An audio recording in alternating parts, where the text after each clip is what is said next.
Welcome everyone here at the Independent School for the City for the second evening of Back to School with Andrea Prins about social housing.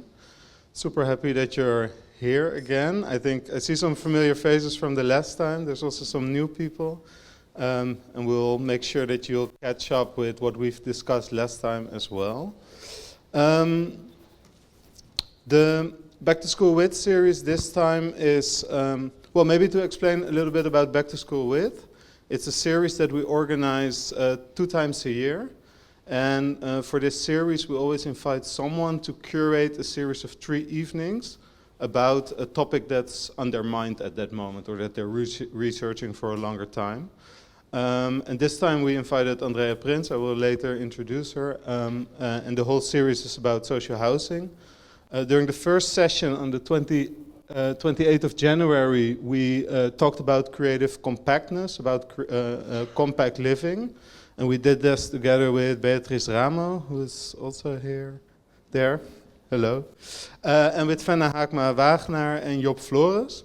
Also discussing specifically floor plans. I think you will briefly touch upon that as well. And today we're here to talk about the meaning of social, we called it, with Bernd Vlay and with Andrea Visser, who will also be introduced later. And then on the 4th of March we will continue and wrap up the series to talk about housing illiteracy and to also discuss alternative of ownerships. And we'll do that together with Nicolas Bernard, who is a professor in housing law, and with the the Amsterdam collective Time to Access.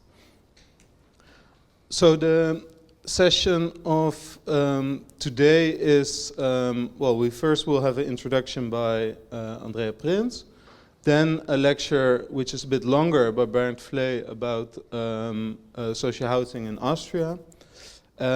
Afterwards, we'll continue with a talk by Andrea Visser, talking a bit more about the Dutch context of social housing, and then there's time for conversation and questions from you guys. Maybe if you're wondering who I am, I'm Mike Emmerich. I'm director of the Independent School for the City.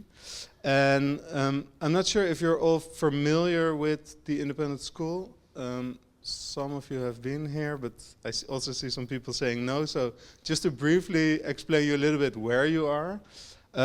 So the Independent School, we call ourselves a playground for urban thinkers, doers, and designers, with the idea that we bring together all sorts of disciplines that work on the city, different professionals, to talk about the bigger issues, climate change, social inequality, housing, yeah, it's really for professionals. We always say like we're a school for people who already went to school. And it's a school that was initiated by the office that I'm part of, Crimson Historians and Urbanists, together with SUS, the design firm which is just around the corner. And what we do is, well, you can basically separate it in 2 core activities. We have school stuff, so really with a smaller group of people that we dive into a certain topic. People can just enroll for that, and then it's like a couple of days, up to 3 months, sometimes even. And we have kind of a clubhouse or a hangout version of role, and that's basically what we're doing tonight. And this Back to School With series, we've started that like 3 years ago, and every time it's about a completely different topic. So the first time was about the architecture for data centers. We talked about the expression of buildings. We talked about the architecture of memory, about the future of the Rotterdam port. And last week we wrapped up a series that was about climate change and environmental justice and migration. So completely different angles, but they all relate quite to the topics that we're dealing with in the school. And those can be actually brought down to 3 main kind of focus points that we have. One is the topic of the Anthropocene, so climate change and the impact that we as a mankind have on the earth. The other deals with migration and superdiversity, so it's really about the composition of the city, who lives here, how do people live together as well.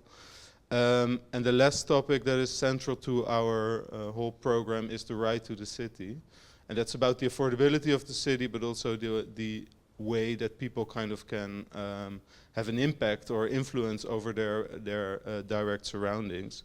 And I think this topic of social housing, of course, fits very well in this right to the city line. That a little bit about the school. I will now give the floor to Andrea Prins before I will introduce her. For those who don't know her, she was trained as an architect and worked for various design firms in Germany and the Netherlands, but eventually she switched completely to research and writing. And she now mainly investigates and writes about spatiality and the impact of spatial decisions that are made explicitly or implicitly by politicians, economists, planners and architects, and the impact that that has on people's life. And in 2021, she published her book Wonen, so housing, dwelling, which is rooted in embodied field research and critical analysis of floor plan typologies. And this is also exactly why we asked Andrea to curate this series, and I'm really looking forward to tonight. I'll give the floor to Andrea. Thank you.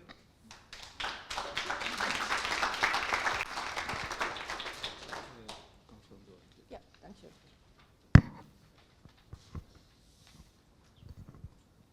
Now, thank you, Mike. The lack of affordable social housing in the Netherlands has become more than evident. While current debate focuses on figures and regulations, this narrowing perspective, in my opinion, ignores something important: the resident and the act of housing itself. As a result, social housing is not only scarce, it suffers from a negative reputation. This series looks at housing from a different perspective.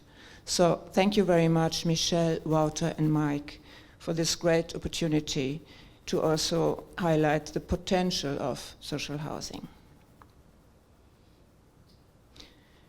During the first session, we talked about compact floor plans. Ever more often, compactness is seen as a hands-on solution to lower housing costs. Live smaller, pay less rent. This sounds logical, but it's not without risk. Because what is compact and what is so small that it lacks quality to live in? During the first session, Beatrice Ramo, Fenna Hagma-Wagener, and Job Flores presented rich ideas on compact and decent floor plans. They ranged from bedrooms separated by a hall rather than being situated side by side, as usual in Holland, to balconies that can be also used as alcoves. The idea is to maximize housing possibilities in order to ensure privacy and changeable use. And if you have to design small studios, make sure to think of long sidelines and an intimate space for a bed. This increases the quality of housing. We also addressed the huge technical machine in current homes that literally kills good floor plans. A flexible and low-tech approach to sustainability, as shown here, would free space for inhabitants to live in. Key to successful projects, we learned, is a headstrong municipality and an architect or supervisor who dares to take on the role of the most hated person of the project. Not only for one meeting, but for years. Also, a novel reversed process is needed. Developers should have to apply to be included into the project. A project defined by the architect and the municipality. And being the darling of the media also helps an architect to succeed.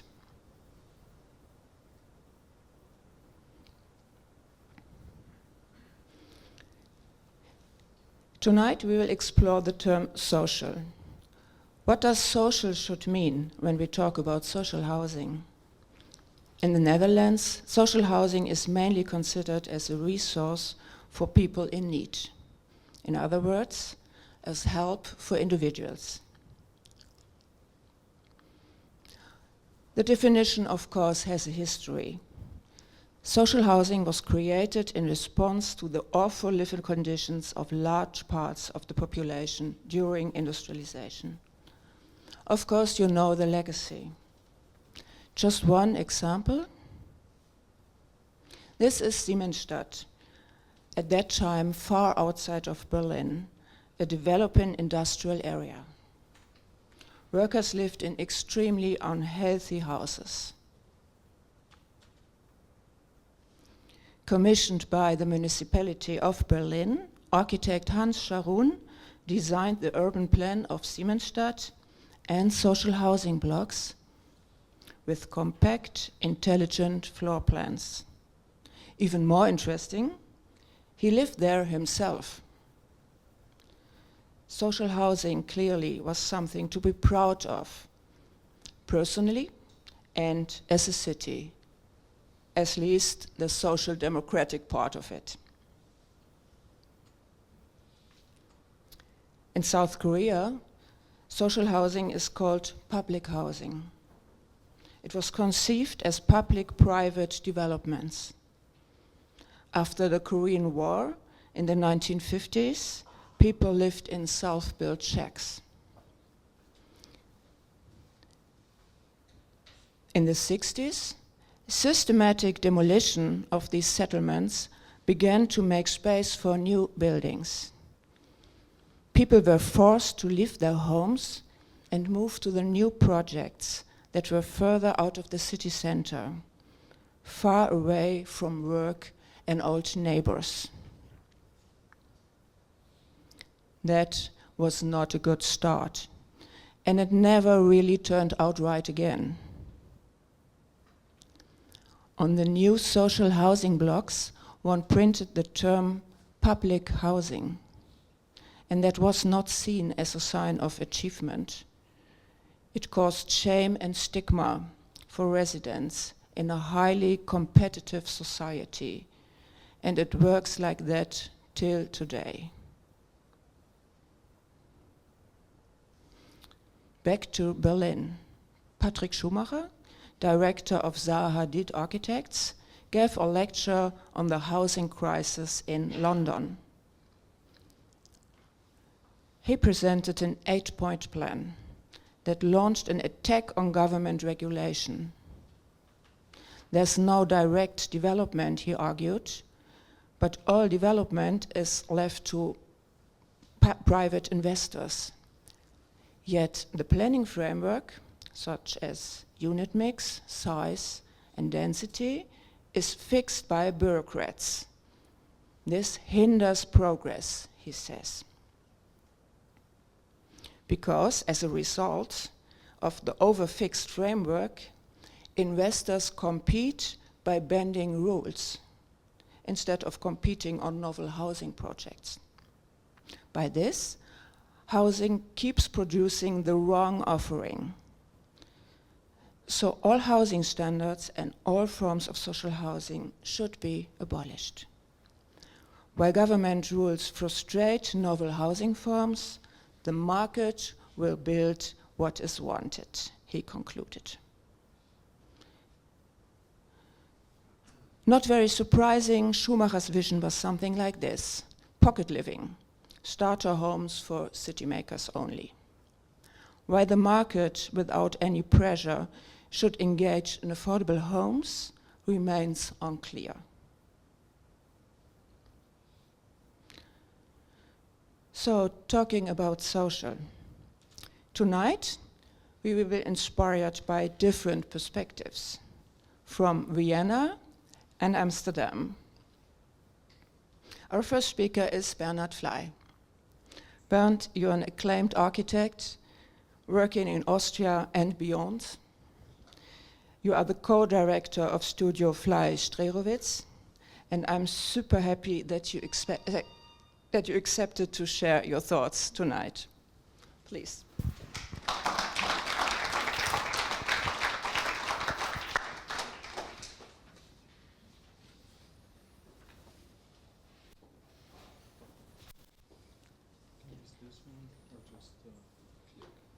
This one or just click? Okay. Okay. So a very good evening from my side.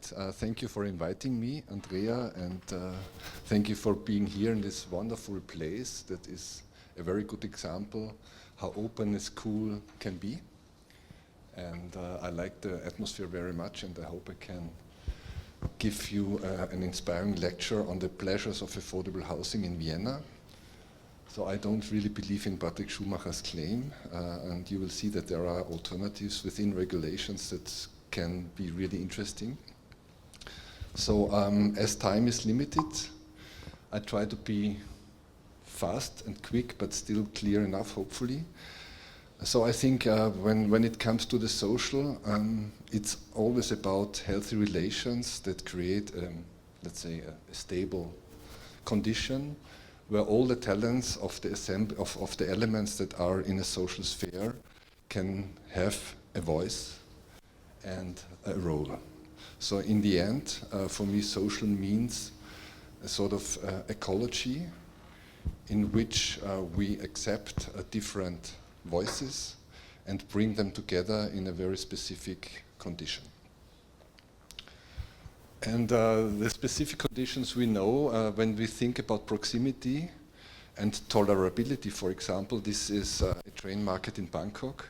There's a totally different notion of space and proximity and coexistence and interrelation. And we can also say that there's a different social habitat on this market between infrastructure and the market, which is totally unimaginable here because of regulations and all the kind of habits we have. And we are not used to just think about hygiene and all these kind of things. But this is a sphere which I think should also be inspiring to question our conditions and think about what is the condition that is the right one for us. And we always try to, to analyze these situations and think how it can happen in a different way and what we could give to our culture, learning from other cultures.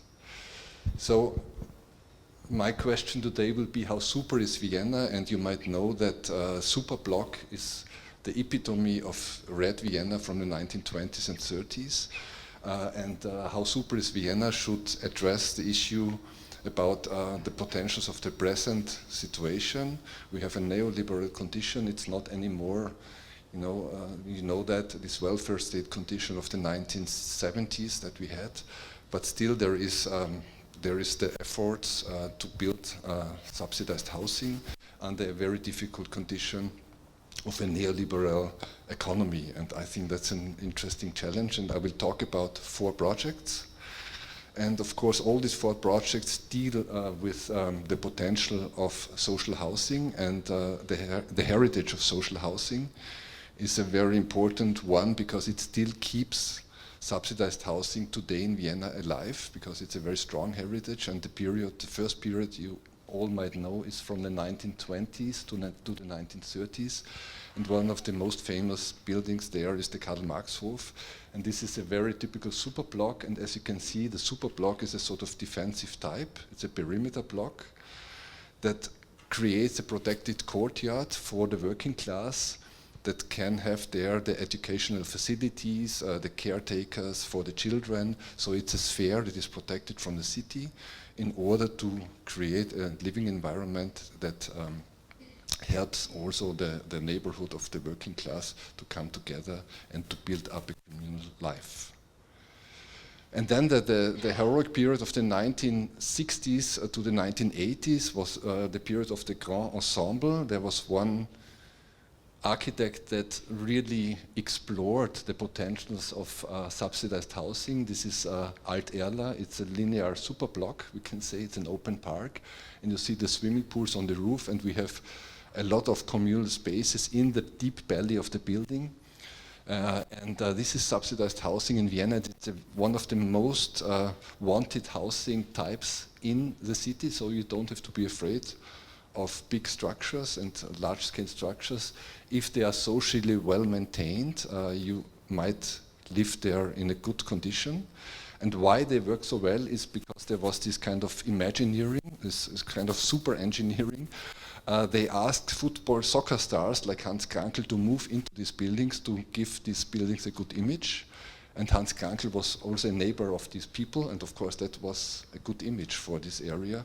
And that's why it really worked also on a social level, because everyone was proud to be the neighbor of Hans Krankel, this super soccer star at the time. And you can see that software issues and orgware issues are really important to make hardware acceptable. Today, so I will try to be fast to talk about 4 projects. These you see them in the frame. I will go to them quickly. And there is another one, the 5th one, which is just a finished high-rise project we did. And this is 50% social housing or subsidized housing inside. But there is no time to go into that. Maybe next time. So I have to renounce of that. I would have loved to talk about it. But Andrea asked me to talk about this building. It's a loft wing on the Nordbahnhof. So I will try to be quick to come at least to this one, to the 4th one. So let's start with the first one, which is in the south, close to the main station of Vienna. The project is called the Common Living Room. It's in a big neighborhood development area of the main station, around the main station. Like here, these are always important development areas. And this is a block of 460 subsidized residential units, and we have been 3 architectural teams. And we did 1/3 of this block with two other architectural teams, and the developer was a non-profit housing agency, and all the units are subsidized in this project. So I think the coup in this one, you need always to land the coup in order to make possible added values in neoliberal conditions, is that this project offers 2,500 square meters common living rooms, which means these are spaces that are for the neighborhoods available beyond the private area of the flat, and I will talk about that later. Interesting about it, you can see the block here, it's framed with this orange frame. Interesting was it was a new development that was extending somehow the existing fabric of a working class district, which is Favoriten. And you can see that there's a certain autonomy here that doesn't really communicate with the working class district, because that was the existing master plan. We had to fit into the existing master plan and to work with the urban conditions of the master plan, which was very self-referential, we can say. So and you can see this super density floor area ratio of 4.0 on the block, so a very dense block, and you can see that the scale is very big. And what we did is that we made the block porous to create an inside-out condition that is much more porous than the master plan conceived. And you can see it in the next one. In the diagram, we tried also to create access to the west, to the working class district, to open up this block and make it more communicative with the city. And what we did then, of course, we used this fragmentation also to create different houses with different access typologies. So this, we had the northern part of the block. This was another architectural office, and this was also another architectural office. So we fragmented our let's say perimeter block in 3 houses with very different conditions typologically to create a high diversity of offer for the dwellers. So it was kind of diversity by design, so it was a very explicit diversity of types that serviced the market and created a lot of different offers. And you can see in the section that they are really very different typologies. One was the split level house, the other one the core house, and the third one the duplex house, and I will quickly go into each of them. So the split level house was interesting because it was a double loading lift, so you could enter every in-between platform. You could enter into the flats, so you could create 1.5 platform high flats with 4 meters clearance height to create a sort of space that could be then appropriated with galleries. You can see here a split level house with high ceiling flats. So all this, and then what was interesting also is we had a very efficient, this was a 6-bedroom apartment. And our developer said, because that's why the that the name of the project is Collective Living Room, we are not allowed to draw sofas because the living room is outside of the privacy. It's a collective living room. It's a lot of Nakomfin, a leftist, so a leftist idea, and I will show it then what it means, because all these kind of living room facilities were common facilities. So we were only allowed to draw a kitchen and a table, and all the other things like a sofa is outside. Here you can see the height before the people moved in. And the next one is the core house. And the core house was interesting. They had very compact flats and very large ones for a living community. This one is 250 square meters. I will show that quickly. You can see the duplex type with independent private units, but with a common space for all of them. There you can see a sofa because the privacy is here. And then we had the duplex house, which was all the floors with duplex types. This was the third one. So without any exception in this house, there are only duplex types, and we call this the drive-in corridor for bicycles and buggies, so that you could move with your vehicle right in front of the door. Of course, not with cars, but with soft mobility. And you can see that the quality of the space was really nice. Everything is subsidized, so it's really, for the rent is about €7 per square meter. And I will talk about the challenge a little later. You can see here the facade. In every level of the duplex types, we had a balcony, so not only in the base level of the large floor, but also for the sleeping rooms and the other rooms, we had balconies. And then now, this is a special thing about this project is the collective living room, which is this network of facilities like a library, and the library is the better bookshelf, right? The bookshelf is private, the library is public. Then we had the swimming pool, which is the better bathtub. So all these kind of things were somehow collectivifying things that are normally private. And you can see here on the ground floor, there was this offer with, and then on the 4th floor, there was the network with the cinema. The cinema was the better television, of course. So the collective version of the television. Then the vertical playground, the climbing wall, and the reading circle, and the billiard, and everything was then offered to all the people for free. Here you can see the network. Here you can see again the 3 types that I explained before. These are the houses of Klaus Kader, the other architect, and the third one. Then this is the model of this collective. You see the red points are these collective living room elements. And here you can see it built with all the passerelles that were connecting this the spaces. You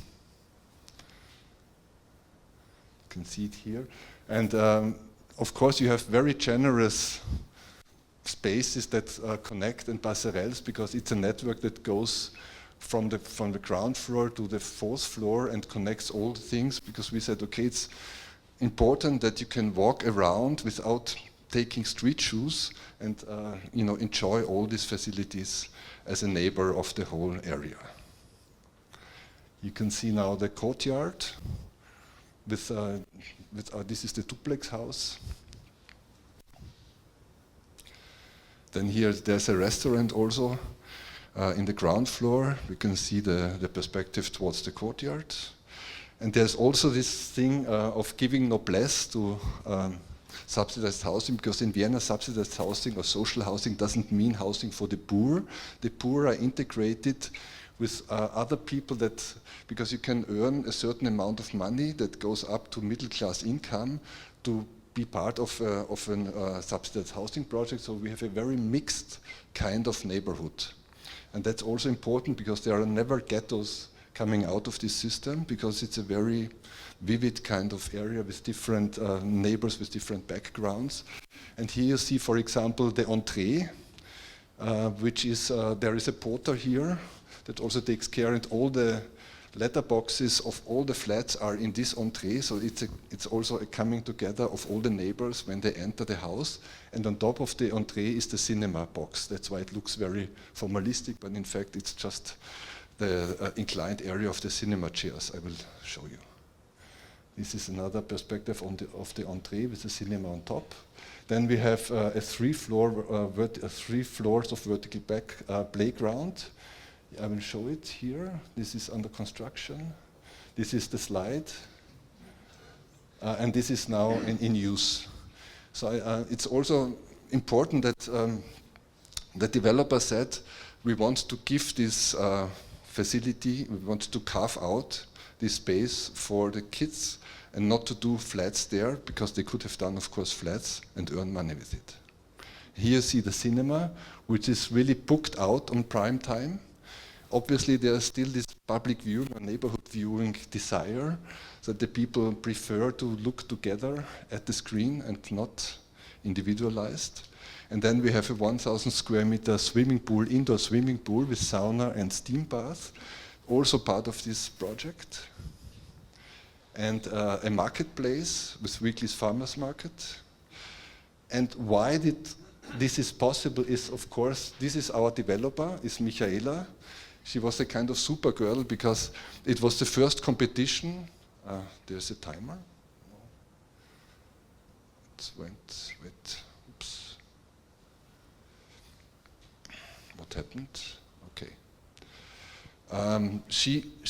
It was the first competition at the time that had social sustainability as one criteria for the jury. And she said, we do now convene in neoliberal times, and we will show them, we will prove them that we can do this project under these very difficult economic conditions. And of course for us, it was really hard to reach the building costs, because all these square meters of this 2,500 square meters facilities is not is not sellable area. So we had to finance this via the net areas of the flats. And of course this was a super fight. And you can see that here, it was a super heroic maneuver. So a welfare state concept terrified by neoliberal conditions. So we planned, until the end we negotiated with the building companies, to stay in the frame, in the economic frame of the project. It was really hard. And it took us a lot of efforts, also then to optimize details, to make it cheaper, in order to make it affordable, all these kind of offers of the 2,500 square meters. Next example, Performative Prix Soleil. It's in the north, as you can see, of Vienna. It's also a subsidized housing project with almost 300 units. And we did it together with another office. The bar was done by us, but there are also point types done by FSA. But I will show only the bar. And the coup here was constructive subversiveness, because there was already, again, there was a master plan defining a lot of framing conditions, because this area is framed. You can see this white, this is a highway, this is an entrance road with heavy traffic. So all around was a lot of, let's say, poisonous condition for housing. You can see the highway here. And there was this kind of green garden area in dialogue with the highway. And you can see these very small garden units that are very often in close relation to rail tracks or highways in the shade of infrastructure. And the ÖBB, the Austrian Railway Company, was the land developer, and they made a competition, and the motto of the competition was "City meets village," because they wanted to address this small-scale garden city. And we thought that is quite ridiculous because they wanted a super high density, and then they gave us a master plan that was like this, a very big bar. So it's nothing about a village. No, we said okay, goodbye to highway and village, because the highway was completely blocked off because it's evil, it's noisy, and it's not very good for housing. You see the whole configuration, and that's why it was forbidden to build any orientation of living rooms or sleeping rooms towards the highway. It was forbidden in the legal framing conditions of the master plan. And of course we questioned this, and we looked closer to the fringes. In the figure ground plan, we drew the highway as black, so as a building, because it had these noise protection walls, and then we measured the sound. How loud is the highway really? And it turned out that the highway until 15 meters you didn't hear anything, because there was this noise protection wall. So we made a new configuration, we made a section. We said, okay, this is the 0 to 15 meter level, and this is the protected area, so we can orientate the building to the highway against the law, and we will find a way how we can trick the law. And on top of it, we have the horizon and the view. So it's a beautiful place in both directions. So the east side is not the bad side, because you can then look across the highway. And so what we did is we wanted to rehabilitate the east side, because what if the highway in 50 years has cars that don't make any noise? And why should we do a backside there? We didn't understand. So this is then the section you can see. I zoom in, where we did this element, which is the performative brise-soleil. It's a vertical garden shelf that was mediating, or was creating a filter between the highway and the building. And I will talk about the section soon. It's a very special one, as you can see.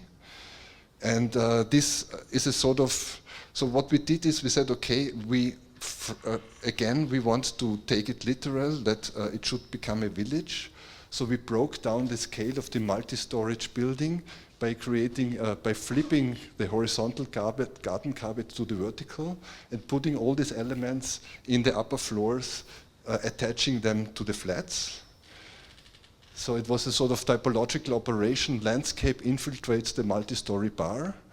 So what you see, this is this operation, where in the end you create a series of stacked flat types. So each of the types was just 2 to 3 floors, so like a garden carpet, but just stacked on top of each other.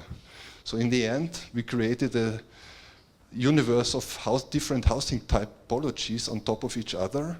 So we had, for example, the 6th floor, we had the garden bungalow with panorama view, because we had the storage room, like in a single-family house. We had everything on the same floor.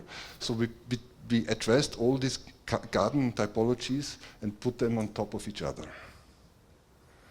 And then you see that in the plans here, for example, the garden bungalow, where you have this bridge, you enter the flat.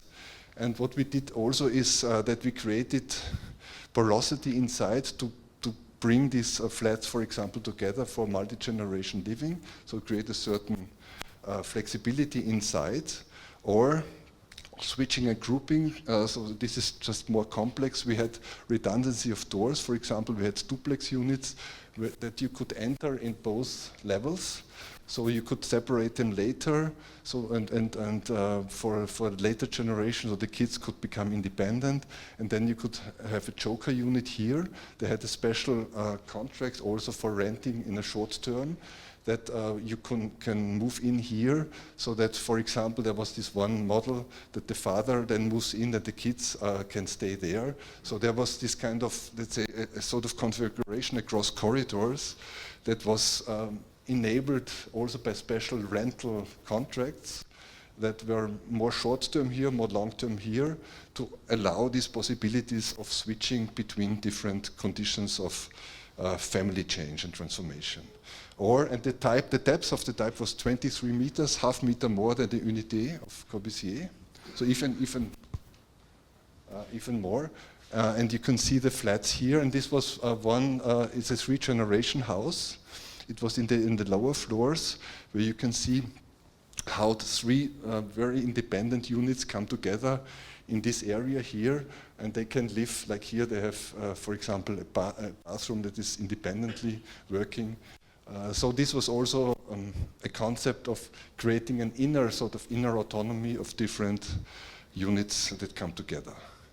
You can see the double height enabled, of course, to bring light into the very depth of the building and to manage at 23 meters. And then we had a green commons on the 5th floor with special uses along there. So this is in the upper floors. You can see the highway here. And here you can see now, I will talk about the Prix Soleil, which is this grand garden shelf. It's actually what it does is this is the free space of one single unit. So you have a patio space, an upper patio space. You have a balcony niche here. You have 2 loggias over there on top. So you had 4 different free spaces for each single unit in a subsidized housing model. And we made these 1 to 20 models also to animate people, how they can use, the users, how they can use their space. You can see it here. Also important to show the potential of the space to the people. Here you can see it built, and here you can see the model on the side. And then we gave flower pots. When the people moved in, we gave them flower pots to initiate somehow the green, the topic of the green in their free spaces. And as it was shortlisted for the Mies van der Rohe Prize, we did also a video where you can see how the people reacted. And they somehow liked this bigness. You can see, he said, this kind of architecture, it's inventive. Every time when we have visitors here, they are like, wow, what is this? So it's not really something that is familiar to, as a housing type, but it gives you a lot of opportunities to use your free space in a different way. And also we had a social media platform that took care of the people, and we had a caretaker association reality lab that when the people moved in, they were explaining them all the facilities that were there. We have a kindergarten there. We have also a food corp there where they can buy fresh food from the agricultural areas around. And this was also an important issue in the project. And so again, this kind of caretaking of the people in this project was important to bring the neighborhoods together. And the parametric coup of the project was how we undermined the law. This is, in fact, it's a parametric sculpture. So this is not formalistic. What we did here is just to allow the flats to be orientated to the east, because, as you know, it was forbidden to live towards the east. Only toilets or kitchens could be there. So what we did is, in order to allow windows to the east, we just built a wall in front of the windows, making a patio. It was an elevated patio that totally switched the logics of the type. So in the end, this excess of free space was just a way to undermine the law and to enable the flats to be orientated towards the east. So in the end, we won the competition because we were the only project that didn't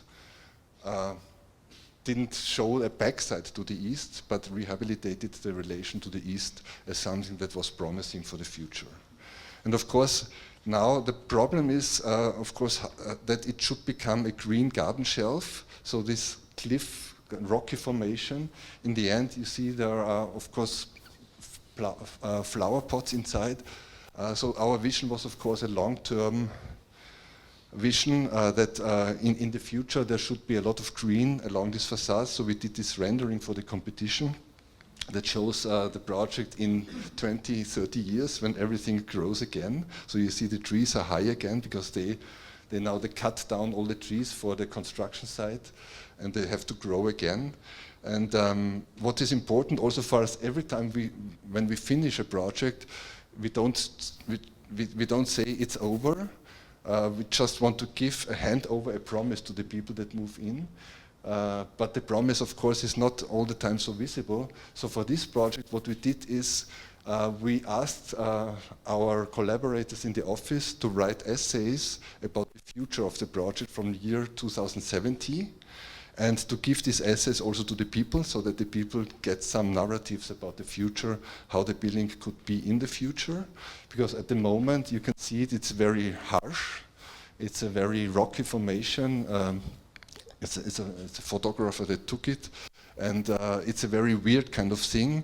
So what we did is we did one drawing of the future, like here, where you can see a dystopian scenario of climate change, where all this it's an inversion, of course, that now the only oasis is the Prix Soleil, this vertical garden shelf, and you can see that everything around is a desert. So this was one vision.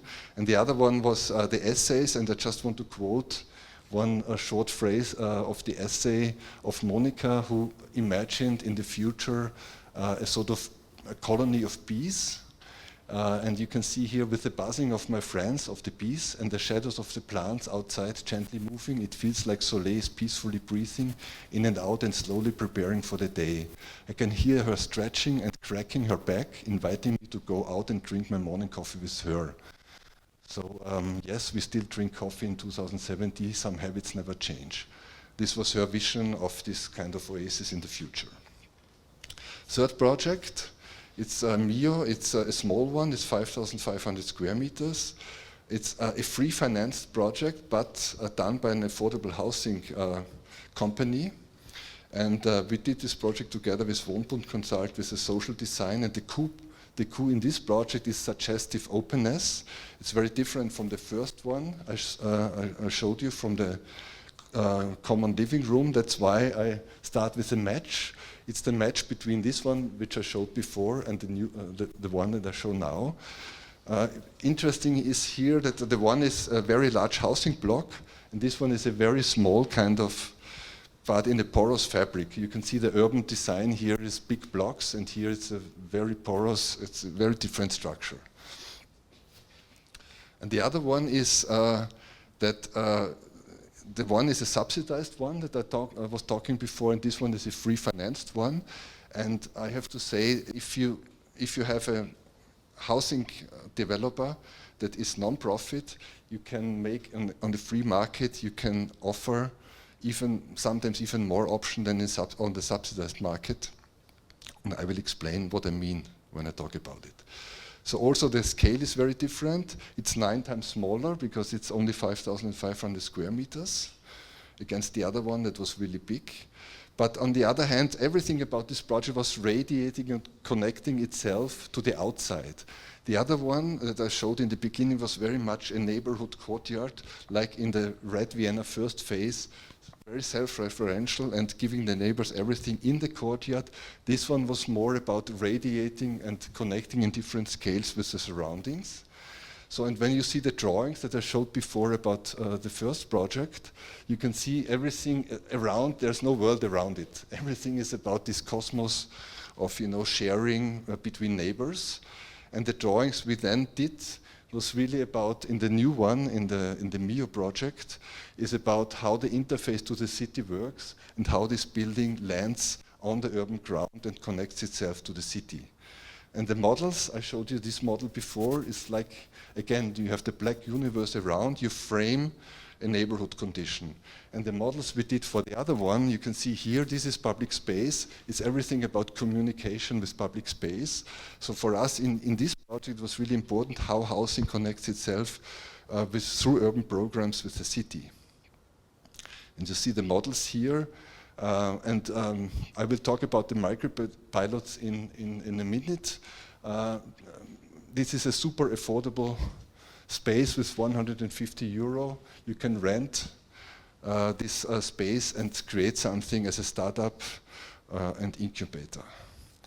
Even the photographs you see, this is again from the first project I showed, with all these kind of super facilities, but of course everything is inside the courtyard. And here everything is inside the street. You can see this is the ground floor of this project, and you can see here this kind of almost Asian kind of density of different uses alongside that are only 3 meters wide. You can see them here. And 150 euro, that's social. And the drawing of the ground floor now of the first project, you see again, the porosity is quite limited. We had this porosity here, here, here, but in the end it was a very closed kind of block. And the ground floor of this building, you can see here, it's totally open. This is public space, and you can see these micropilot units, 30 square meters, how they relate to the city and almost like bridges to the courtyard. And here, why this project worked on the free financed market as a sustainable project that is also affordable. The most expensive flat on top is for 4,000 euro per square meter on 35 meters height. It's really in a very central area, so it's not really expensive. The classic planning process is here, but we had a lot of software and hardware issues that were accompanying this process. So we were making publicity for the type, so it became a sort of myth that house would be something special, and people talked about it. So we had this social engineering on the side in parallel, working also with economic funds for creating more possibilities in the accompanying process. So the public funding, there was this urban upgrade program, so that money of the Vienna Business Agency allowed us to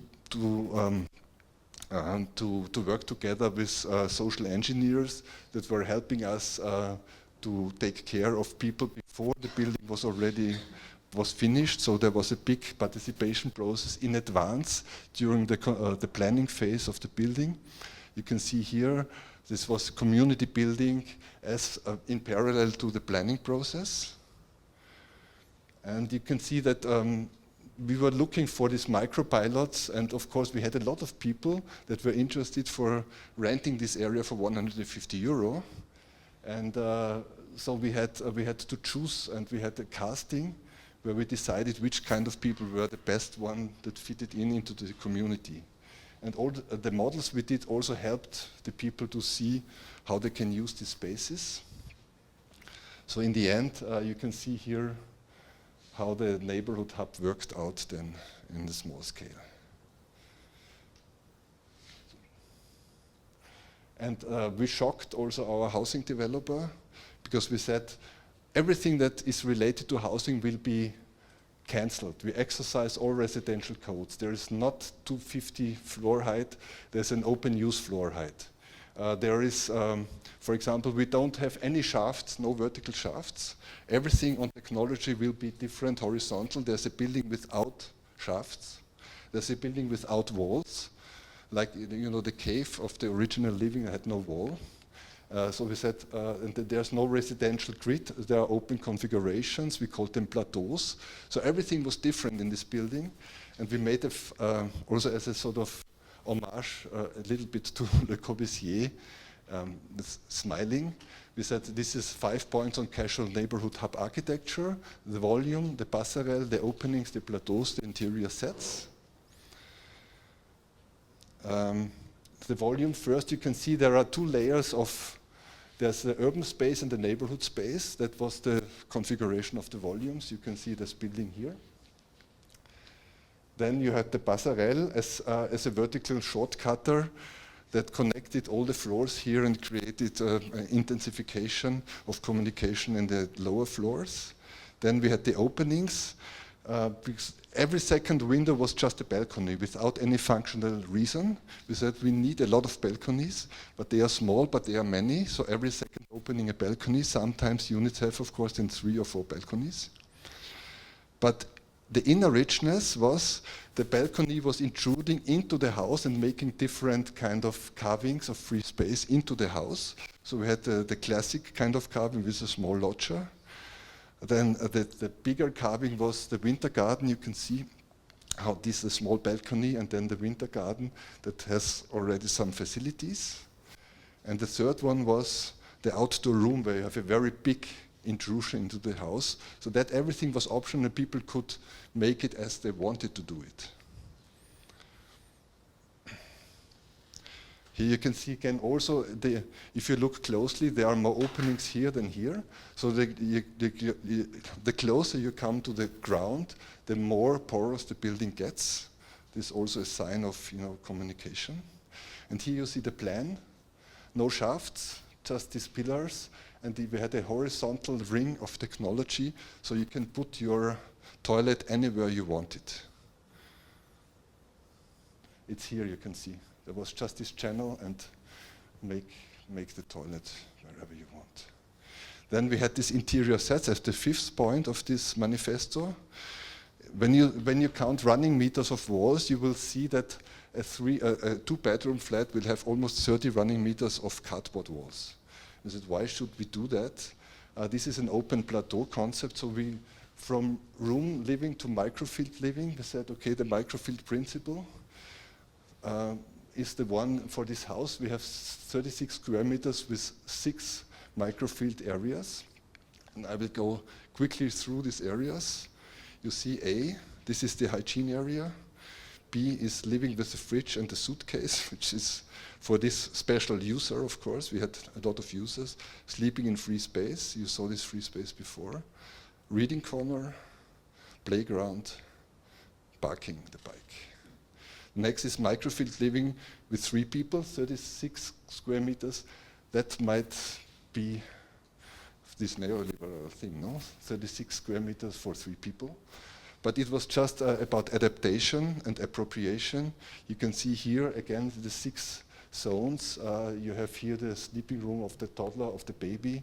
You can have here the big free space that can become a sleeping room, and then you have here your kitchen. We had, of course, also communal facilities in the house on the roof of the house with a big kitchen and other facilities. So we did we can go through the different kind of users with different kind of scenarios. And then again, we built this 1 to 20 models where we made explicit, also for the housing agency, when they offered it on the market, how these apartments can be, or these units can be appropriated. So you can see here this open space with a lot of balconies, of course. Yes, and the interesting thing here is, whereas the first project was over-determined in the differentiation, so it was diversifying everything, so we had 3 housing types, 3 specificities. This was more about generic, plans that allowed for individual appropriation. And this you can see when we were planting a neighborhood tree to bring also the people together, and as a symbol for the new community. And if there is time, I will be very quickly for the last one, 5 minutes. It's the biggest one. We did the biggest urban design project in the center of the city. It's a northern station area, 30 hectare of urban guideline project. It's called Freie Mitte. And within that project, we did one project that is just finished, that's called the Loft Wing, which is 40 affordable loft units and urban uses. And landscape architecture was done by Agence there in this project. So the coup here is transformative preservation, because what we did is, that was the original idea of the city, was to organize 600,000 square meters like that. And we did in the competition, we said, okay, there was already a very nice landscape there. Why should we just destroy all this landscape and biodiversity? So we put all this density along the fringe. So in the end, you can see just the scale comparison. This is the Karl-Marx-Hof, and this is now the fringe. And we call that ultra block because it's a very, it's not a courtyard anymore, it's a very big open park, a wilderness, as the new central area of this urban design. And you can see here the drawing that we did for the competition. It's a very big kind of 11 hectare of free space, and then a very dense fringe around it. So it's, in the end, it was about preserving an ecological heart without renouncing, of course, of density. And I think that's the only project in Vienna where high-rise buildings were accepted by the citizens, because the high-rise buildings allowed to save all this ecology in the center, because we needed the high-rise buildings for reaching the density that they wanted to have. So the loft is here. You can see the building. And it's done by two elements, the deck and this loft volume. And here you can see in the drawing, the deck is also the free space of the building and the access space. So we call it in Germany, in German we call it Laubengang, but it's a very deep one, it's 3 meters. And then the loft itself is an open space in the shade of a high-rise building. That's one of the high-rises. And I will come quickly to the floor plans. You can see like a mother's breast. This is the only infrastructural source that is feeding the building, and it's a very open plan. And you can make now different units out of it. Here you can see 3 examples, 50, 75, and 100 square meters. You always have a core, and around the core you can do anything you want. And so it's about, again, it's about this question of appropriation and modes of occupation, and we did this kind of animation. This is now for Andrea also. I don't know, this, where you can see around the shaft, you can have different configurations that allow this to organize the space in different ways. So you have cooking, bathroom, and toilet. These are the basic, let's say, infrastructural elements of a flat. And they can arrange around the shaft in different ways, so that you, in the end, you get, like here you would see, different modes of occupation. And this was the idea.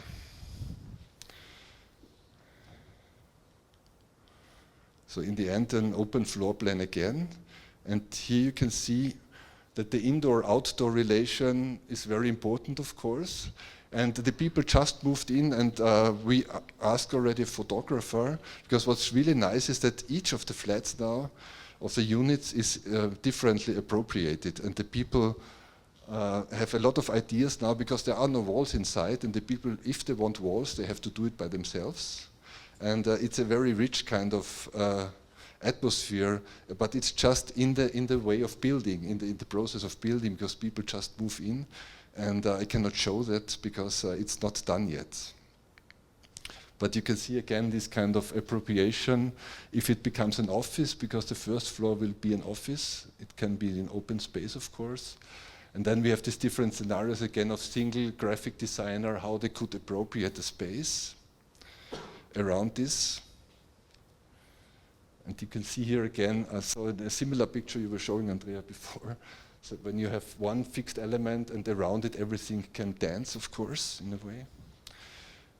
And there are these different, at the end you have a different condition, of course.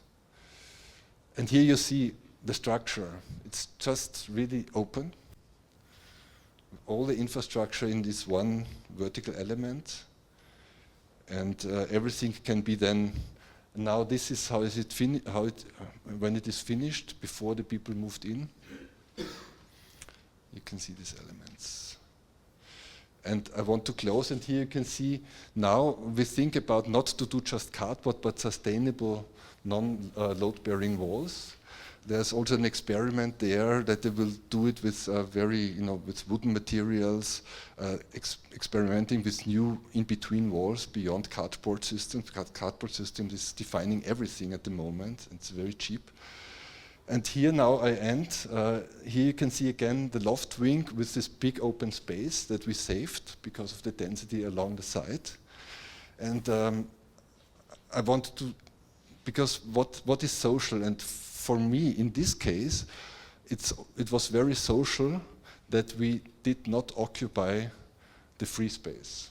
And we saved it because it was a space full of life, because it was an ecological landscape that was coming up without any planning idea. It was just done by sun, rain, wind, seeds, and it's a landscape like that was coming up, and that would have been destroyed if we would have done a normal master plan. And I end with a quote of a photographer who said, "The freie Mitte," the name of that space, that is how it looks like now in the center of the city of Vienna. The freie Mitte is a theater of changes in which pristine landscape is in the foreground, and new architecture, housing in the background.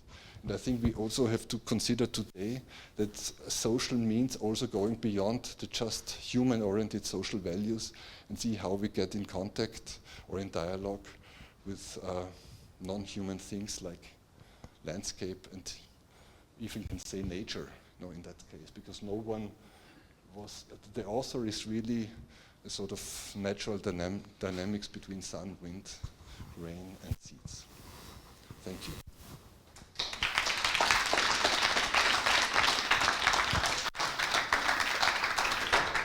Thank you so much for your super dense and fast presentation. Maybe just it was still too long, I think. But no, it was perfectly on time. okay.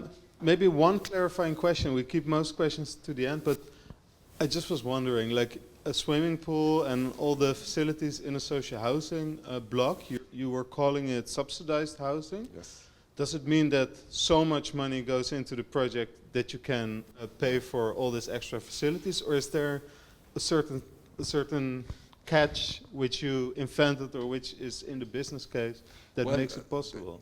The point is that all the rental price is covered. It's always €7, and you cannot. It's not anymore subsidized housing if you go beyond the €7. So for the people who live there, it's the same price like another house without swimming pool and all these other facilities. What we did is, of course, we had a critical mass of 500 flats, and if you have such a big project, you can shift, you can make a sort of cross financial things that you make a very, let's say, very affordable structure of the building, and very smart kind of things to make it affordable, and then to put in this money for these facilities. So you have to save it on the somewhere else. Yeah. So what did we do? So first of all, the developers negotiated with the construction company to get a good price. There was a competition between construction companies. We had the luck that one construction company needed work, and they made a very good offer. So that made it possible, of course, to build under cheap conditions, under affordable conditions. But as I said, it's a neoliberal system. So in the end, they asked then for more money because they said it's too much what we want. So we had to adapt. They wanted to abandon the bridges. And then Klaus Kader, I don't know if anyone knows Klaus Kader, he's an architect, he's now 80 years old, and he was going there and he was just shouting with all of them and said, if you take the bridges away, the whole project will be destroyed. So what the developer did then, he said he had some reserves, and he put them in, because they have, of course, money on the side for special things. So he said, okay, we activate the reserves, because the architect was loud, that activated money. Was some interesting tool. So there were a lot of authority things coming as together. An interesting tool. It was really strange. But the skill but it was of the project, really a fight until the end. Also, then, of course, some facades were planned in a different way. We had to reduce sizes of windows a little bit. So it was until the end, over years, really a fight with economy. Okay. Yeah. Well, we'll talk about it in more detail later, because there's a lot to ask. And a lot to tell, probably. Thank you so much. I'm going to introduce the next speaker, which is... Wait, let me first do this.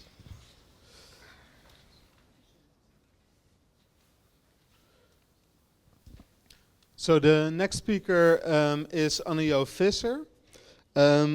She's trained as a human geographer and an urban planner. And she worked as a researcher, town planner in urban renewal and the energy transition in various municipalities here in the Netherlands. And also over 10 years in knowledge centers in housing and urban and regional development. And today she's the director of the Amsterdam Federation of Social Housing and director of the Platform for Housing Associations in the metropolitan region of Amsterdam. And we asked her to talk a little bit more about the Dutch perspective, also as a starting point to kind of start the conversation about like how can Vienna kind of be inspiring for the Dutch contest and what would be possible and not. So I would like to give you the floor. A small applause.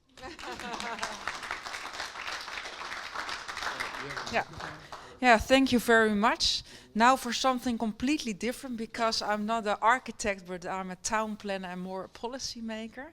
And I will tell you something about social housing in Amsterdam. I will tell you something about the past, about the history, about the present, and about the future I like to see. We're a company and we have 9 members. And these are the 9 members, and there are big companies also in the Netherlands. 3 of them, Duo makes houses for students, and Habion and Woonzorg make them for the elderly people. And the rest of the companies are big companies who make social houses for everyone. And where are all those houses? All those houses are here. We have in total 192,000 dwellings. And that means that 170,000 are from social rental, and the rest is the private, or nowadays we have to say the middle market rent. And more than 35% of all the houses are from our companies. I will start in the past. And the social housing goes really a long time back. It started already in 1868 with the first private company who built dwellings for poor people. And they merged every time together, and this just an example. They merged into one of the companies called Lieve de Kei. And in Lieve de Kei started with these houses. These are called in Dutch the dubbeltjespanden, oftewel the dime buildings. They paid 1 dime each week, and that was the rent. And the idea behind those buildings was that after 20 years, they could own it their own. But yeah, it was a bit of a mistake. It didn't went so far. It still stayed to the social housing company. But this is how it started. And it started also that we had a bad living conditions for the working class. So that was already in the 19th century, and then in 1852 there were some Dutch private parties who said, we can't look at it anymore, we really want better conditions for poor people.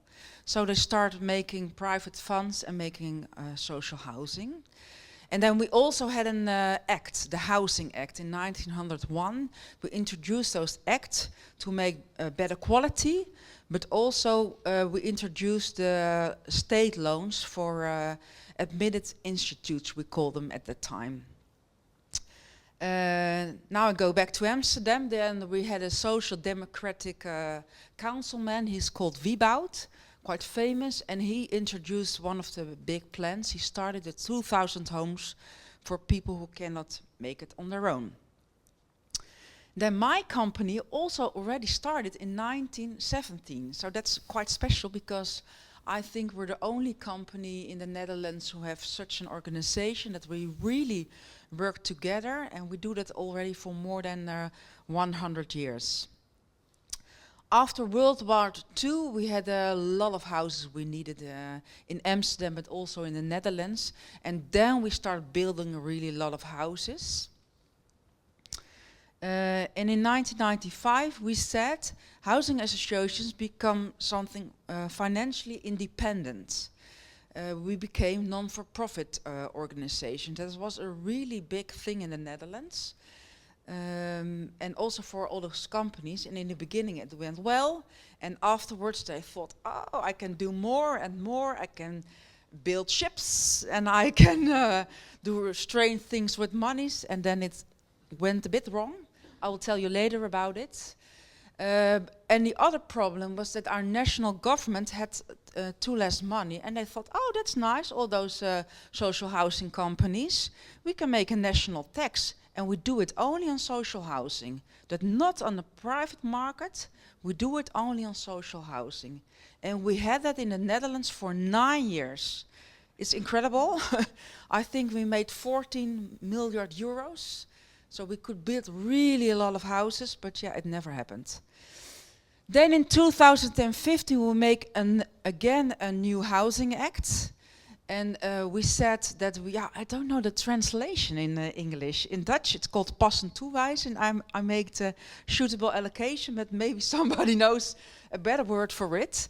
But we said we want people more to live according to their income. So before that, everyone could choose wherever you want to live. And at that time, we said, no, it's not possible anymore. If you have a low income, you should search a house with a low rent. And the other thing, in fact, we started earlier in 2011.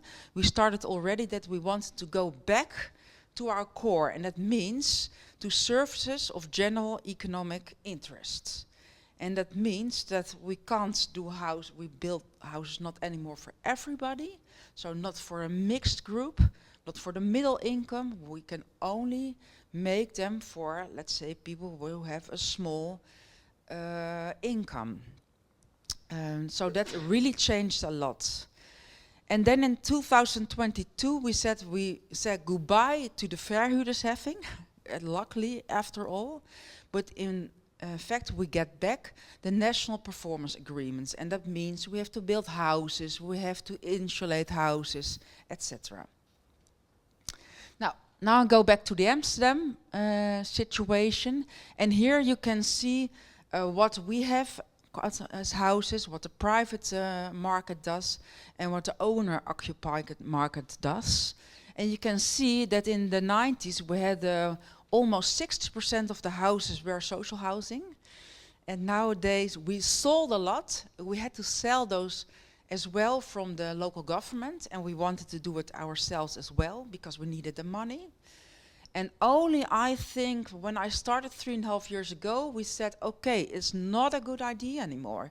We want a netto growth. So we don't want to sell all this property anymore, so we need those houses. I think it's a bit too late, but anyway, better late than never do it again. Now I go to the present, and I will start with the housing associations in the Netherlands, because it's really big. I think you have that it's never so big as in the Netherlands. We have in total almost 300 companies, and they have 2.3 million properties.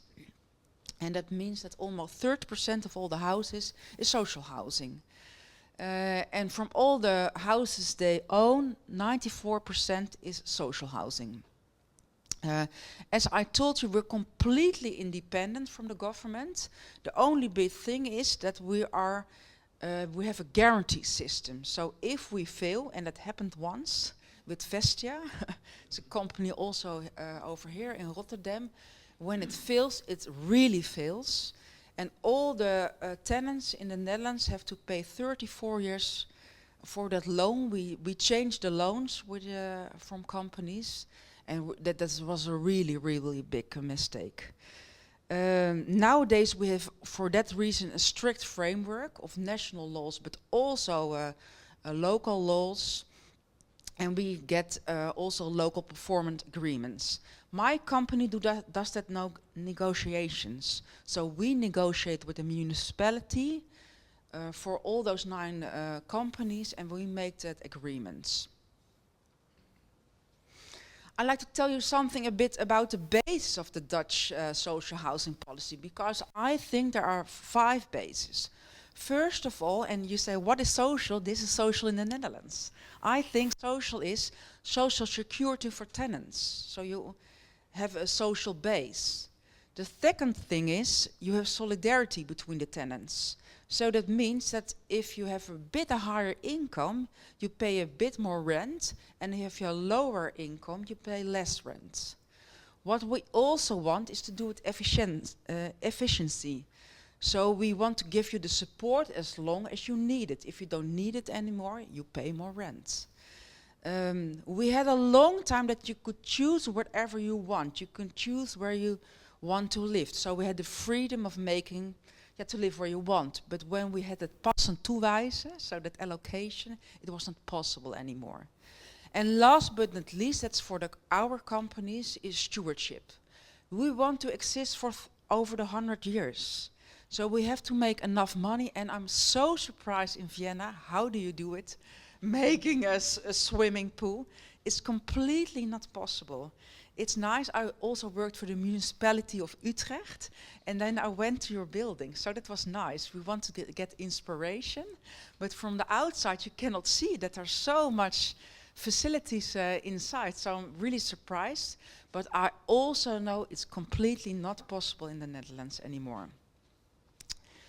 I'd like to tell you something about our financial system, because it's all so different from your system. Our main resource are, of course, the rents. We lease the land from our municipality, and we do that for a lower cost. It's really nice from the local government. But the rent revenues are not enough to pay everything we have to do in the investments. So the investments in new buildings, in renovation, in sustainability, it's not possible in the Netherlands. We get loans from private and also from public banks. And they look at our value of our property, of course. The Dutch housing associations, we pay extremely low interest rates, and that's because we guarantee each other. So if one fail, we pay for each other. And that kind of system, I think it's only here in the Netherlands. But for that reason, we have a very strict internal and external financial supervisor. We can't do strange things anymore. Before we also built the SS Rotterdam here in Rotterdam, but that's not possible anymore. And we had some quite big accidents. And here at the right you see the picture. That was the national inquiry, when we have to tell things that we didn't do all kind of things well. And for that reason we get strict national laws. Nowadays, we sell properties. I think it's not a nice way, but it's not possible without. Half of our income comes from selling properties. And I wish we couldn't do it anymore, so we could do it only from rents, but in fact, then we could not build enough houses. Here you can see we talk not in square meters, the price. So we have the price is what a average house cost. And in the Netherlands, for social housing, you pay 582 euros in 2004. And in the middle income houses, they pay about 1,000 euros. And we do that with a system based on points. And we do that only in Amsterdam. I will go a bit quicker. We can ask more. We can ask 900 euros a month, but we see what the income is of all our tenants, and it's not possible. So we don't pay we don't ask the maximum price. So we always stay quite below that rate. We call that the liberation limit. Still, there's a big gap between our housing prices and the private market prices. We have now, last year, we have a new act, and I think it's a good act. It's the Affordable Housing Act, and we, every company, also the private rental market, they can't ask more than 11,508 euros. We still work with points. You can earn points from everything. What also is good to know is that it's now regulated. So before it was only regulated for the social housing system, and now it's also regulated for the middle income housing system. And I think it's a good idea, but not every Dutch people like it, I can tell you. It was also for our companies. We used to rent houses for 1,800 euros a month. So it's not possible anymore, but I think it's better for the income from the people in the Netherlands. Now I will go to the next slide. Yeah, maybe it's good to know you can receive a benefit in the Netherlands, and it's according to your income, to your household sense, and of course also to the amount of rent you pay. And what we want is that not everybody can get can choose the house they wanted. So what we want is that 90% of all the houses we have, we give that to special target groups. So that means if you are with only one person, you have an amount of money, and if you are 2 households or more, you can also choose from whatever you want. But you have to choose those houses which have a low rent. And here you can see in Amsterdam, you can see, of course, in the city center, it's 79%, but yeah, it's still a lot of houses where you can still find good houses. I think there's one bad consequence, and that is that we have a concentration of the precarious residents in it still become more and more. And especially in the New East part, in the Southeast part, in the North part, there you can see we have too many concentration of people with a low income. What we do, we have a platform where you can find all the houses that is on the right side. And maybe a special for Amsterdam is that we not only look at how long are you registered, so the registration time. We also look, and that we introduced it in 2023, how active you are. If you search 4 times or more a month, and you really react at a house, or if you are in a special need, you get extra points. So you not only get points if you are waiting, you also get points if you search active, and if you really have a housing needs. And that has a quite interesting outcome. We have every year 120,000 people who are active house searchers. So that means really a lot of people. But the good thing about this point system is that we used to have 12.5 years waiting time, and now it declined to 11 years waiting time. Yeah, maybe it's still long, of course, but it goes to the good way, I think. I'd like to tell you something about the impact we make, because I think we're still making impact. We still build a lot of houses, new houses. We still, it's around. This was the marks of 2023, but normally we make 1900 till 2500 start building every year. So that's quite a lot of houses. We also have to sell them, I told you, and sometimes we demolish them and we make more densified projects back. And so sometimes we also move them to the free market. What we want is to have a netto grow. Because we have a lot of people, I told you, who are searching for houses, so we want a netto grow. And I think we're now going to the right direction. Maybe you can see we also have products here in the Netherlands, especially in Amsterdam. So we have a lot of people who think, regulated more the houses, the prices, but it happened in the Netherlands. So it's a good thing that all those young people came to the streets, because really things changed afterwards. Now what I want to have in the future, we have 4 big challenges. Of course, we have the shortage of houses. You still have to wait 11 years for social housing. The second thing we have to do is we have to change to a sustainable housing stock, and that's a lot of work to do for us. What we will also want is strong and safe neighborhoods. And it's sorry to say, but there are not strong and safe neighborhoods, especially the 3 parts I mentioned about. Last year we had 200 explosions.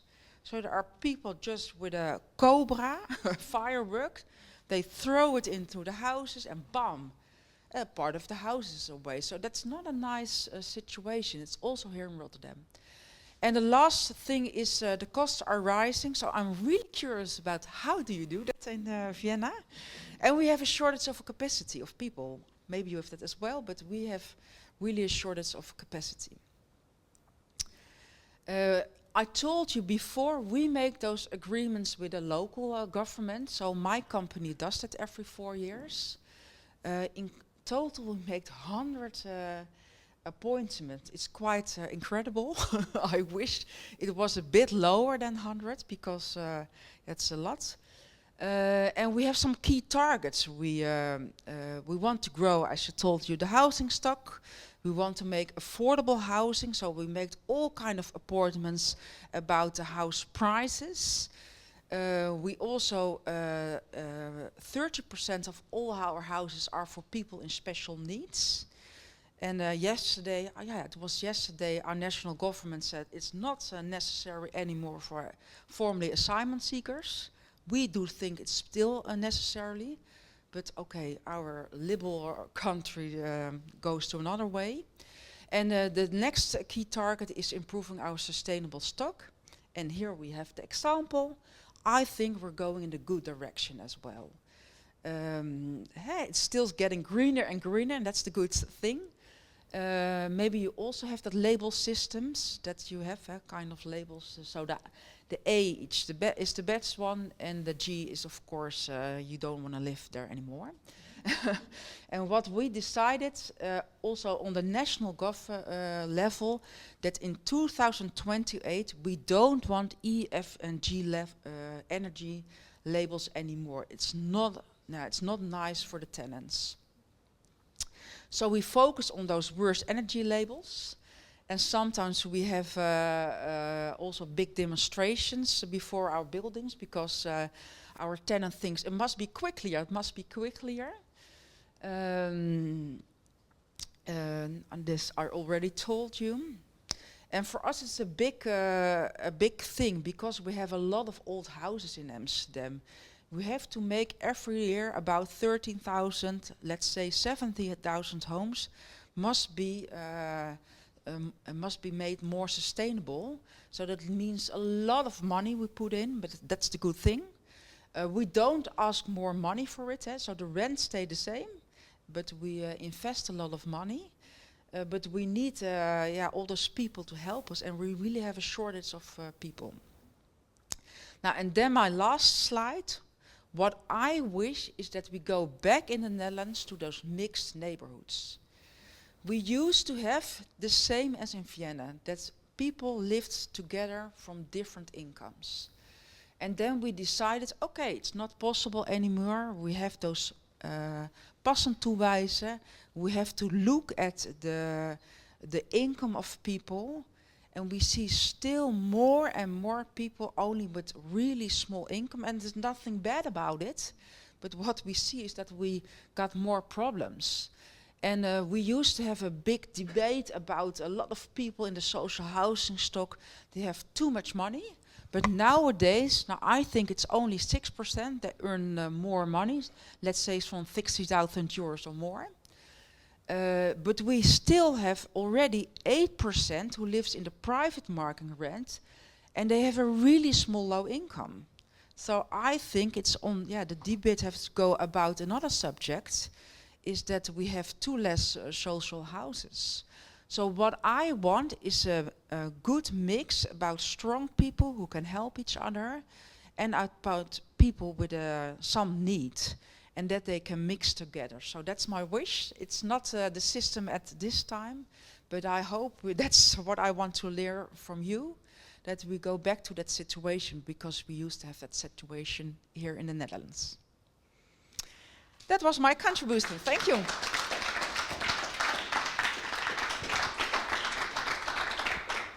Thank you so much for this very insightful and also open presentation. I have some questions, but I'm gonna open it up to the audience as well. Maybe Andrea, do you want to say something or have a question or something? No, I think we all have the same question. How is it possible? Maybe Bernd, and we have some chairs. If you want to sit, you can sit. You can also remain standing. Shall I give the microphone to you? Oh, the camera doesn't see you.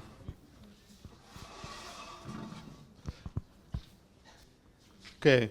Okay, how is it possible?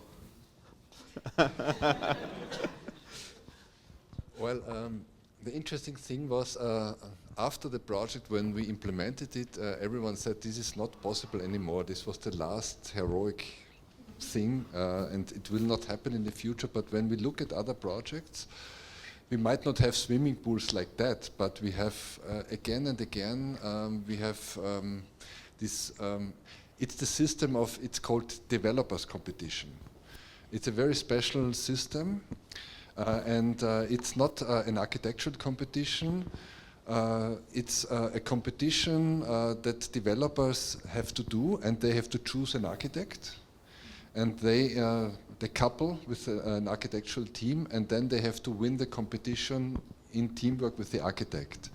And of course, to win, there's this committee of it's called the Wiener Wohnfonds. It's Vienna is a province and the city at the same time, and the province gives the money to subsidized housing. That's why in Vienna you have more opportunities, because city and province are one party, one corps. The Vienna forces the developers to be inventive and to organize or to conceive good projects with high social sustainability. And in this competition, the developers know when they want to win. They have to always provide a very good concept of social sustainability. And as it is a competition, everyone wants to beat the other, the developers. And that's why this 2,500 square meters was just the idea of Michaela, who said, we can win because no one else will be so crazy to say that this is possible. Of course, it was a high risk, but you have to guarantee as a developer, you have to give a calculation already when you submit the project. You have to submit also a calculation how you will finance it. So in the end, it worked out, but of course it's always also, it's of course a risk, and the developers take a high risk with these competitions that normally only we as architects take. And you can see when developers start to take risks, much more is possible. Thanks. Are there some other questions? Yeah. I wonder who is then the owner of these houses? That's one thing. And you're talking about being subsidized, but if you have €7 per square meter, I think the houses you mentioned are 12 or 13 euros per square meter. Yeah. So how much money does it Well, comprise? this project is a mix of, I think it's 80% rent and 20% ownership. So it's a mix, and the ownership, it's also a mix of costs. Mm-hmm. Of course, in the upper floors, they had this ownership apartments. It was a sort of cross-financing, of course, then. They were quite expensive, and so the mix came in through the system itself. So let's say in a very banal way, the rich ones helped the poor ones to make it affordable. And also in the other project, the MIO project that you saw, this €150 commercial units, or these micropilots, they were cross-financed by the rents of the upper floors. Even if these rents are not, or the price, or the ownership price of these flats was just 4,000 per square meter, which is not a lot in a central area. But the housing agency was a non-profit, and they don't earn money. And the deal was also that the owner of the land, the ÖBB, the Austrian Railway Company, they sold the land to a very low price to the developers. So for these very special types of houses, they had more opportunities, the developers, because they didn't pay so much for the land. And I think this is one very important issue. If the land price is very high already, the opportunities for making added value projects is very low. So if you have, we have in Amsterdam really low rents for the so that's not the issue. That's completely not the issue. No, I don't think we can go lower anymore with those kind of things. Yeah, I still don't know the answer. You? I'm still wondering, because we also do it in competition here in the Netherlands. I have one question about that. You said it's a competition with developers. Are that commercial developers? Because we also have competitions with developers, but they are commercial developers, so they are working for the for the middle class, never for the lower class. You do it with developers for the lower class, so for the affordable housing. Well, it's not for the lower class. There is no housing for the lower class in Vienna. It's always mixed. And the lower class is integrated by special financial systems. For example, there is this bonus system for very poor people. So they don't have to pay, normally the people have to pay a certain amount of money to get into, to have the right to move into a flat. Let's say, for example, for a 50 square meter flat, you have to pay 40,000 euro to move in. So this is called, this kind of, is a sort of Genossenschaftsbeitrag. Oh, yeah. And then when you move out, you get the money back. But the poor people don't have to pay this money. So it's like a deposit in a way. Yeah, it's like a deposit, but it's called as smart living for the poor. So they don't have to pay any deposit, for example. So for them, the threshold is lower. So you can make within the same hardware, you know, of the same, even the same quality of flat, you can have different financing models. So for the poor pay less than, like you have, the same. The poor pay less than the ones that can afford more money to pay. But I can imagine that one of the key points in which the situation differs is the capital that you already have as a developer or as a housing association, right? So what Anne-Jo was explaining is that if you look at the challenges of building new homes and making the existing ones sustainable, that already doesn't there's not enough money in your pocket to kind of pay for that. If that's your starting point, then how will you kind of do that? Just to answer your question, the competition is open to any developer, but usually the free the private developers, they calculate in a different way. They don't have any chance to win against a non-profit housing association that that they have a different calculation because they don't have a gain in their calculation. It's very difficult for private developers to win these kind of competitions. That's why it's dominated by housing agencies.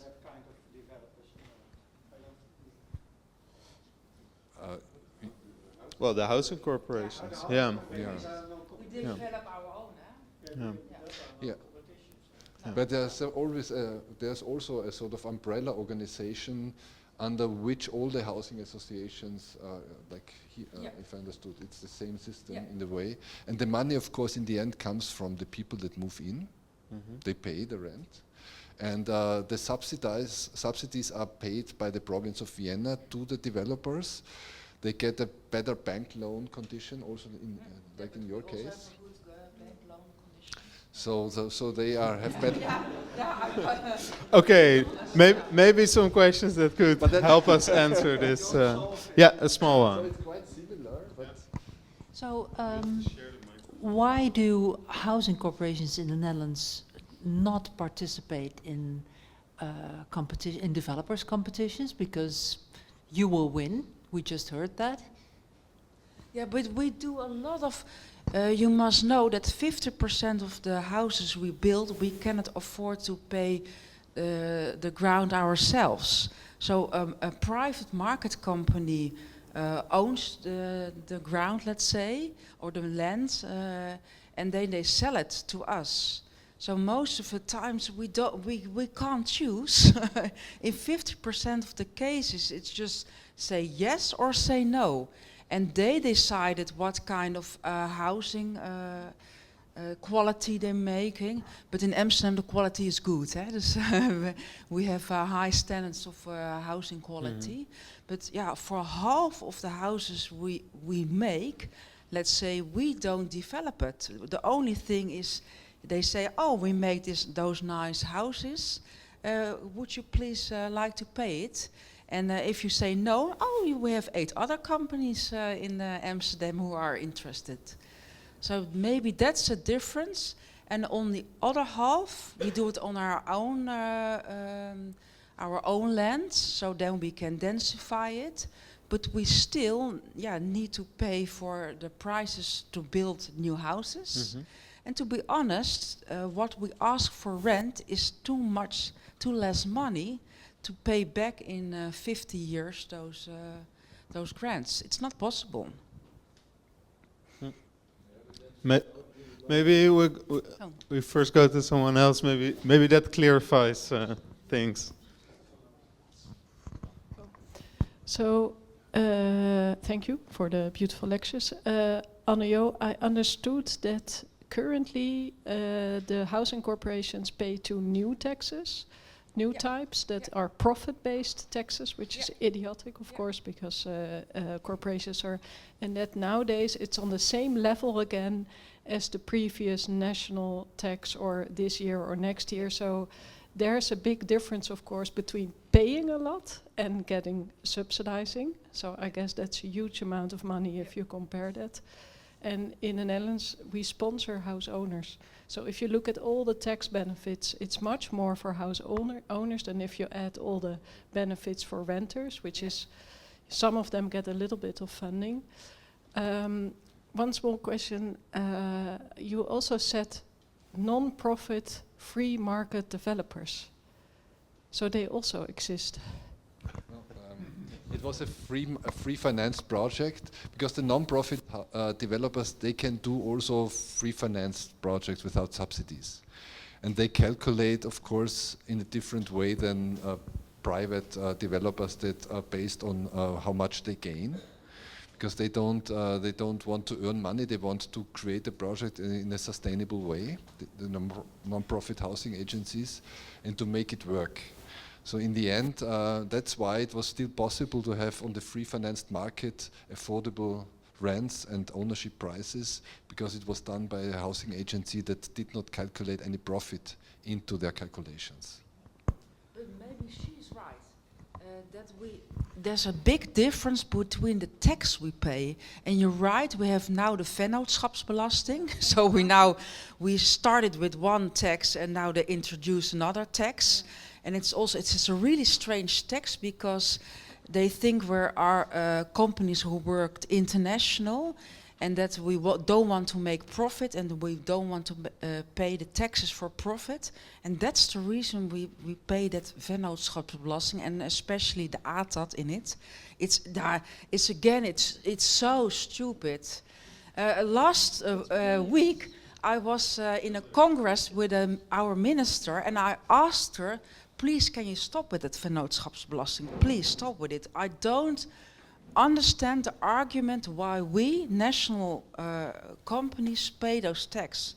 But then she said, it will cost me so much money. And I also don't have the money for it. So help me find a solution. So if you know a solution for Mona Keizer, please let me know. Then I will discuss it with her. But you're right, we pay a lot of tax. And maybe that's the difference. I don't have a microphone anymore. Yeah, maybe just one. Still, for me, you haven't answered how much subsidy you get in the social sector in Vienna on the building costs. So let's say it's 2,000 euros per square meter, including your bridges and all these nice things. How much of that is subsidized? Because I think here it isn't. Well, it was there was the cover. The cover was one at that time. Of course, now it might be 2,000 euro. At that time, it was 1,380 euro per square meter. And with that amount, we had to build all these bridges and all the swimming pool and everything. And of course, there was a high pressure on all the actors that were participating in this project. Well, the subsidy went to the construction. That was paid to the construction company. That was the building costs. That was the 1,380 square meters was the pure building costs for making the building. Without 100% of the building cost, as long as it's 1,400 euros or whatever inflation, is covered by the Greater Vienna. Yes. Which is tax money. Which is tax money, yes. So that's we're talking about two completely different things. No, but they also have money in stock, right? That Of course, they have Yeah. money in stock, and they have to refinance. Again, the money comes back then through rental. yeah. It's pre-financed by public okay, money, and so then it's- the Vienna gets the money back. So it's a loan system. It's a you know, running- it's a running it's a loan. running loan system. Yeah. Yeah. Okay, but that makes sense. Yeah. Yeah. There's another question here. Yeah, I'll change a second the topic.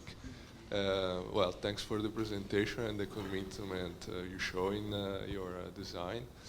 And I guess in many examples of social housing, there are, well, it's been shown that people has difficulty in the appropriation of the shared spaces. And I don't know, in the project that you have shown, you had specific strategies for people to appropriate better or to feel, let's say, themselves in the space or in the shared space. Yeah, that's a very good question, because the project I showed first, the living room project, the common living room project, it was the first competition where, as I said, social sustainability was a criteria in the jury. So how can you address social sustainability? And the reason why they put it as criteria into the jury was that they had problems with functioning common spaces. There were abandoned spaces that were available in housing projects that were not used by the people because they were just empty. So the city said, okay, but still there is a need for people to come together, and maybe we need other concepts to make it work. So in the end, with social sustainability, they asked the developers to team up with sociologists, with people that know how you can, let's say, coach also people when they move in, to bring them together and to animate them for a neighborhood life. So we were obliged to cooperate with with other expertises to activate successfully these common spaces. And in the concept of the public living room or the common living room, it was theming, was making really very specific themed common spaces, like a cinema, and not just an empty space with some kitchen there and hoping that the people will use it. And then to have booking systems, explain the people when they move in how they can use this booking system and the internet web platform. And in the end it was very successful because the swimming pool will always be used, of course. And the cinema was really a surprise that it was a prime time hit. So the people really used it, and also for soccer games and all these kind of things. Or they even brought their own videos to watch cinema and to invite friends and to come together. So in the end, this was the concept because of the pressure to present to the jury a project that works on this level. We started in the last years to think about this in an interdisciplinary way with sociologists and other people who had a lot of expertise in programming space. And it's not an architectural issue, it's really an issue of processing and making a good software. Maybe it's nice to tell that we do that in Amsterdam as well. We have a lot of community rooms, especially for students and for starters. So we have a lot of rooms where they can meet together, where they can make parties together, where they use the library together, whatever, where they go to the washing machine. And also for the elderly people we do the same. So most of the time we make small houses for the people themselves, and we make big community rooms around it, and we call them community builders. So on every level we have one student or one tenant who wants to be the community builder, and they also make the activity program.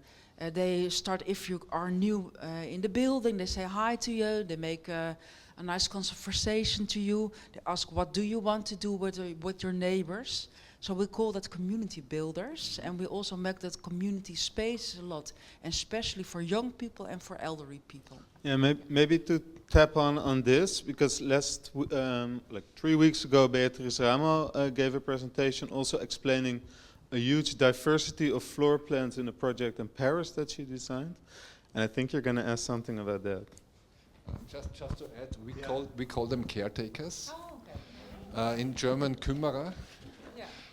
And they are really important because it's always about initiating a neighborhood structure. So you have, in the beginning, you have experts that initiate, that trigger it, but then you have to find a caretaker that continues and makes it a sort of autonomous system, not a top-down structure, but in the end it's coming from bottom up. And you do that for all kinds of basis, or do they get monetary reward? Well, it's different. Very often it's voluntarily because it works but sometimes there is also a small budget to initiate and then, to start it. Well, yeah, thank you for both presentations. They were very stimulating. I have two questions. One is very simple and one is a bit more elaborated.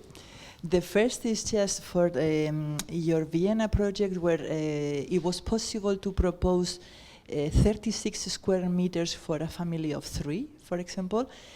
I just wanted to know if Vienna has also like minimum sizes per person or per couple, because here in the Netherlands, 36 for 3 people would not really work. So that is the first. And the second is from an architectural point of view, many of your projects, you propose this free plan, like free possibilities for the tenants to occupy the space.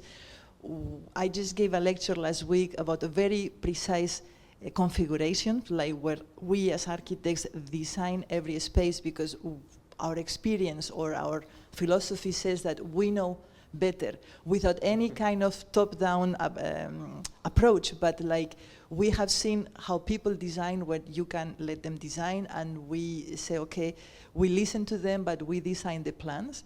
How does it work for you when you have these open plans, especially for tenants, because they have to pay the walls and they have to invest and maybe they have to move out soon. So how do you, I'm very curious, how does it work? If they come up with good compositions and if this investment they do, how can they, I don't know, when they move out, it is all deleted for the new tenant? How does this work? Okay, so we do both. As you could see in the first project, we did the same precise configurations, everything set, and we call it's this kind of serviced configuration. Everything is already fixed because we know it better, how to create diversity, and of course we know it very well. We learn a lot of it, and we are interested in doing good plans. The other thing is we call it also active grounds, to involve the users, and of course it's always about the first one that enters in the space that of course leaves a heritage then for another one. That's a different issue, but what we do is if you see these empty spaces, it's of course it's a photograph of the construction site. And I showed you these puppet models, the 1 to 20. And it's not like that everything is possible. So we had 3 configuration settings. One was called loft, one was called big saloon, and the other one was called classic.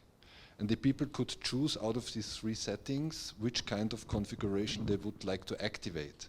So in the it was a sort of equipment package that we offered. And it was not only one, like either classic or extremely open, but it was a different ways of how to occupy the space. And the most radical one was, of course, the loft type with no walls, and the other at the other end was the classic type. So in the end, it's also configuring, but creating options. And according to the infrastructural let's say, logics of the building, like in the Mio project, it was the second one I showed with a lot of balconies. The infrastructure was configured in a way that you could think about this building in 50 years as a commercial building. Of course, that's a software issue.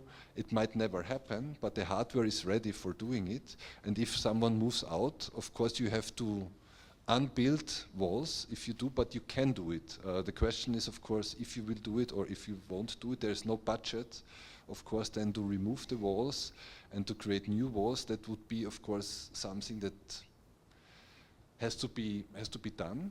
But in the end, the hardware allows to be completely, to be completely ready for changing a toilet or changing something else, because the infrastructure, which is underestimated, we very often talk about pillars as an open structure, but it's the house technique, the building technology that is much more unflexible than the walls most of the times.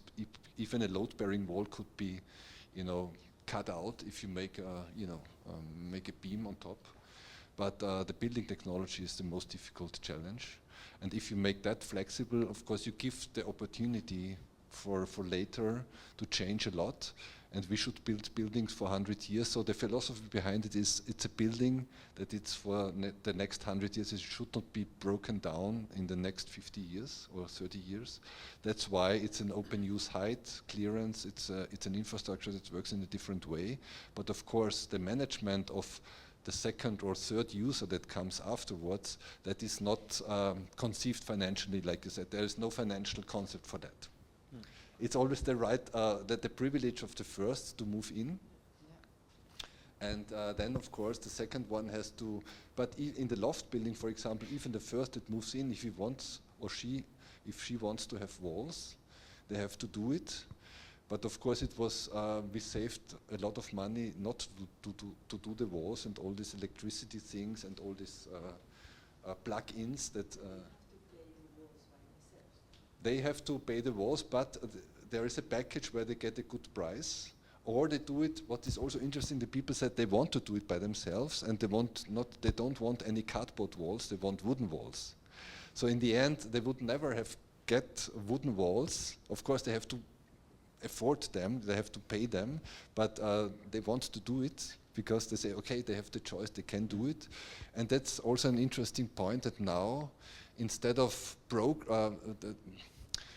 in the first project, programming was the main issue of added value of affordable housing, meaning all these kind of facilities. And now, if we see the developer results of the last competitions, it's very much about climate, CO2 balances, wooden buildings, cross ventilation, climate resilience. This is now the new kind of added value. So we have less common spaces, so less social, more climate.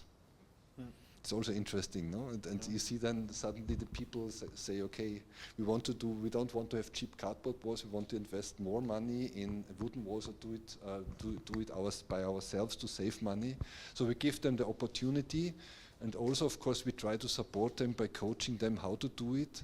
For example, we have one collaborator, and Lina also lives in that loft building now, and she made an experiment with wooden walls at an affordable price, and she mediates this kind of experiment to the other neighbors. So there is also this kind of networking with this kind of interior specification. There is a neighborhood kind of affair that makes it interesting also, that the neighbors come together to think about how to appropriate that space. Right. So in Amsterdam, we had also an experiment with completely open spaces. Stadgenoot did it. It's called solids, that concept. You only had the electricity row from the ground, and there you have to make your own. Yeah, you have to make your own house. A lot of tenants thought, oh my goodness, this is what I didn't expect it.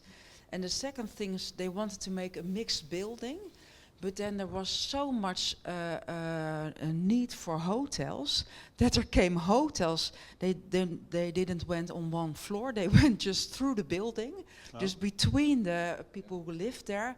So in fact, it was not a nice concept. It was too experimental. And afterwards we made again normal social houses of it. Because yeah, people they didn't like it, and the first had a lot of ideas, but some people they paid so much money, more than 100,000 euros for it, and then the next tenant comes and say, I have to pay 100,000 euros for everything. Oh, I don't want to do it. So it was a nice experiment. The buildings are really, really beautiful because we make them really high quality, but to be honest, it was a bit too experimental for our social tenants. Maybe it's better in Vienna, but with us it didn't work.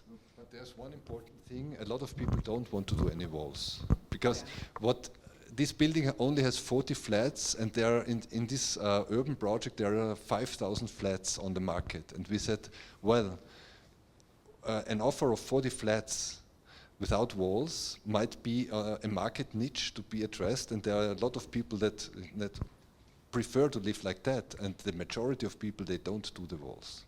They are just, you can do it, and it's prepared, but in the end the idea was really to offer loft living. Yeah. The minimum surface of the floor plan. The minimum surface. Of course, this was a scenario to show. It was more a vision also to show about a different concept of space, microfield instead of rooms, to show what would be possible.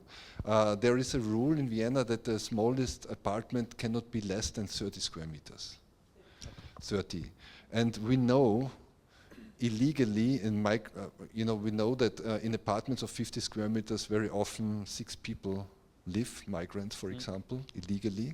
And we addressed of course this issue now in a different way to say, okay, can we create concepts when the amount of people changes, you always have to move. But if you do a very smart concept, you could also stay, of course. And it's again, of course, a little bit to reduce privacy to a minimum, but to offer collective spaces at the same time, because we have a big roof with a garden and a big kitchen, compensating. It's a little bit like the living room concept, but on a smaller scale. So it was more a vision also how to create new concepts of space. Okay. We're slowly running out of time, but maybe there's one comment or question that still needs to be answered. Or is everybody ready for a drink at the bar? Okay, I'll come to you for your request. I would like to have a clearer picture of why things are not possible here in the Netherlands, or how it is possible in Austria. Please figure it out. I think the starting point is that we pay much more tax, I guess, and with that we don't get subsidized. I don't think it's quite a financial component, but we'll find out. Yeah, I think we should make a sort of cross connection and make an interesting axis of exchange. Yeah, for sure. Yeah. Well, talking about that, we're continuing this conversation also on the 4th of March when we have Nicolas Bernard. He's the professor in housing law, so maybe he could also clarify a little bit more on like the international perspective on this. Thank you so much for both of your presentations. One last applause, and then we go to the bar.